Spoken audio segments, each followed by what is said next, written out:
स्वागत है हमारे चैनल में आप सबका। इसके पहले हम लोगों ने प्रयोगवाद की प्रवृत्तियाँ विशेषताएं पढ़ लिए हैं और आगे आज हम लोग पढ़ेंगे प्रयोगवाद के दोष, प्रयोगवाद पर आक्षेप। चलिए देखते हैं। साधारणीकरण का अभाव, यह किसका कथन है? नागेंद्र एवं नंद दुलारे वाजपेयी। दूसरा, यह पाश्चात्य साहित्य के प्रतीकवाद का अनुकरण मात्र है। क्या है? यह पाश्चात्य साहित्य के अनुकरण, यह पाश्चात्य साहित्य के प्रतीक का अनुकरण मात्र है। यह कथन किसका है? शिवदान सिंह चौहान का। जैसे ये कथन देवता को पूछ सकता है कि यह प्रयोगवाद के विषय में किसका कथन है, तो आप क्या बताएंगे? शिवदान सिंह चौहान। किसने शुष्कतावाद प्रयोगवाद के दोष का कारण बताया है? डॉक्टर गणपति चंद्र गुप्त ने। चलिए आगे बढ़ते हैं हम लोग। अब देखेंगे प्रयोगवादी रचनाकारों का कालानुक्रम। सबसे पहले अज्ञेय 1911 से 1987। दूसरा शमशेर बहादुर सिंह 1911 से 1993। भवानी प्रसाद मिश्र 1914 से 1985। मुक्तिबोध 1917 से 1964। प्रभाकर माचवे 1917 से 1991। भारत भूषण अग्रवाल 1919 से 1975। गिरिजा कुमार माथुर 1919 से 1994। नरेश मेहता 1922 से 2002। लक्ष्मीकांत वर्मा 1922 से 2002। विजय देव नारायण शाही 1924 से 1982। धर्मवीर भारती 1926 से 1977। सर्वेश्वर दयाल सक्सेना 1927 से 1983। कुंवर नारायण 1927 से 2017। रघुवीर सहाय 1929 से 1990। श्रीकांत वर्मा 1931 से 1986। केदारनाथ सिंह 1934 से 2008। सुदामा पांडे धूमिल 1936 से 1975। जैसे आपसे कभी प्रश्न इसमें से बन सकता है, कभी प्रश्न आपसे पूछ दिया कि इनमें से कौन से प्रयोगवादी रचनाकार नहीं है, तो आप इस क्रम को याद रखिएगा। या उनका ये दे दिया कि अज्ञेय का जन्म पूछ लिया आपसे, तो 1911 हो गया।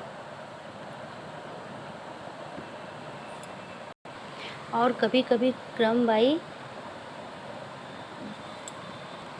प्रश्न भी बनते हैं, तो इनका क्रम याद रखिएगा। चलिए सबसे पहले हम लोग देखेंगे आज गजानन माधव मुक्तिबोध। इनका जन्म 1917 ईस्वी में श्योरपुर ग्वालियर मध्य प्रदेश में हुआ था और इनका निधन 1964 में। इनका उपनाम क्या क्या था? भयानक खबरों का कवि कहा जाता है इनको, फैंटेसी का कवि भी कहा जाता है, समष्टि चेतना कवि। जैसे भी प्रश्न कर दिया आपसे कि भयानक खबरों का कवि किसे कहा जाता है, तो किसे कहा जाता है? मुक्तिबोध को। कभी ये भी पूछ सकता है कि समष्टि चेतना के कवि कौन हैं, तो क्या बताएंगे आप? गजानन माधव मुक्तिबोध। इनके और भी उपनाम है। तीव्र इंद्रिय बोध का कवि, इनको तीव्र इंद्रिय बोध का कवि भी कहा जाता है। अज्ञेय का पूरक, इनको अज्ञेय का पूरक भी कहा जाता है। आत्मसंवेदना के कवि, अभी प्रश्न कर दिया कि आत्मसंवेदना के कवि किसे कहा जाता है, तो मुक्तिबोध को कहा जाता है। अब इनकी प्रथम कविता कौन सी है? अहम और आत्मा। ये कब लिखा गया? 1944 में। इनका काव्य संग्रह क्या है? चांद का मुँह टेढ़ा 1964 में। इस संग्रह में कुल 28 कविताएँ हैं। कभी प्रश्न आपसे कर दिया कि चांद का मुँह टेढ़ा काव्य संग्रह में कितनी कविताएं संग्रहित है, तो 28। इसका संकलन एवं संपादन श्रीकांत वर्मा ने किया। कभी प्रश्न कर दिया आपसे कि चांद का मुँह टेढ़ा का संपादन किसने किया था, तो श्रीकांत वर्मा ने किया था। संकलित प्रमुख कविताएं, अंधेरे में इनकी कविता है, और इसमें कितने खंड हैं? इसमें 8 खंड और 1964 में कल्पना पत्रिका में प्रकाशित है। प्रश्न कर दिया अंधेरे में जो मुक्तिबोध की कविता है वह किस पत्रिका में प्रकाशित है, तो कल्पना पत्रिका में प्रकाशित है। अब दूसरा देखते हैं कविता का डूबता चांद डूबेगा भूल गलती, ब्रह्म राक्षस, ओ कात्यात्मन, लकड़ी का रावण, दिमागी गुहा अंधकार, चकमक चिंगारियाँ, एक आत्मा, वक्तव्य, मुझे पुकारती हुई पुकार, मुझे कदम कदम पर चौराहे, नक्षत्र खंड, कल हमने जो चर्चा की थी, एक स्वप्न कथा, ब्रह्मा चंबल की घाटी में।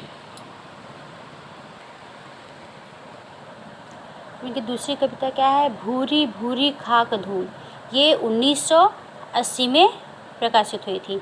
इस संग्रह में 47 कविताएं हैं। इससे आपसे प्रश्न कर दिया कि मुक्तिबोध की जो कविता है भूरी भूरी खाक धूल, उसमें कितनी कविताएं संकलित हैं? तो 47 कविताएं संकलित है, जिसमें से मुख्य निम्नलिखित हैं: चांद, प्रतीक, देव एवं मनुष्य और मुक्ति मस्तूल। जैसे इन कविताओं का ये दे दिया आपको ऑप्शन में, प्रतीक, चांद, मुक्ति मस्तूल और कोई अन्य रचना दे दिया, और आपसे पूछ लिया कि इसमें से कौन सा मुक्तिबोध की कविता नहीं है। तो अगर याद रहेगा आपको तो आराम से आप कर लेंगे। चलिए आगे बढ़ते हैं। आलोचनात्मक रचनाएं, कामायनी एक पुनर्विचार, ये 1952 में है। नई कविता का आत्मसंघर्ष 1968 में। एक साहित्यिक की डायरी 1965 में। नए साहित्य का सौंदर्य शास्त्र 1965 में। ये सब आलोचनात्मक रचनाएं हैं। कभी प्रश्न कर दिया आपसे मुक्तिबोध की इसमें से कौन सा आलोचनात्मक रचनाएं है, अगर आपको याद रहेगा तो अच्छे से कर लेंगे। अब आगे बढ़ते हैं। इतिहास एवं संस्कृति से संबंधित रचनाएं, इतिहास एवं संस्कृति से संबंधित रचनाएं। पहला देखते हैं, भारत इतिहास एवं संस्कृति, यह 1962 में प्रकाशित हुई। इसमें क्या है, इसका वर्ण विषय क्या है? नौकरशाही में व्याप्त भ्रष्टाचार का चित्रण करने के कारण मध्य प्रदेश सरकार द्वारा प्रतिबंधित, ये इनकी रचना प्रतिबंधित हो गई थी। कहानी संग्रह, काठ का सपना 1967, सतह से उठता आदमी 1971, ये मोस्ट इम्पॉर्टेंट इनकी रचना है, इसको हमेशा याद रखिएगा। उपन्यास विपात्र 1969, सही है ये। अब देखते हैं मुक्तिबोध के विशेष तथ्य। इनकी अधिकांश कविताओं में तत्कालीन समाज का अंतर्द्वंद व्यक्त हुआ है।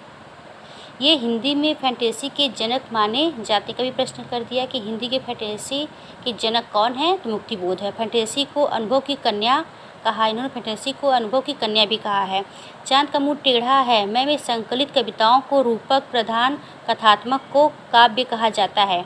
अंधेरे में कविता एक फैंटेसी है जिसमें अभिव्यक्ति के संघर्ष का चित्रण हुआ है। अंधेरे में कविता कैसा है? एक फैंटेसी है जिसमें अभिव्यक्ति के संघर्ष का चित्रण हुआ है। यह कविता 1964 में कल्पना पत्रिका में आशंका के द्वीप अंधेरे में नाम से प्रकाशित हुई थी। क्या हुआ था? कल्पना पत्रिका में आशंका के द्वीप अंधेरे में नाम से प्रकाशित हुई थी।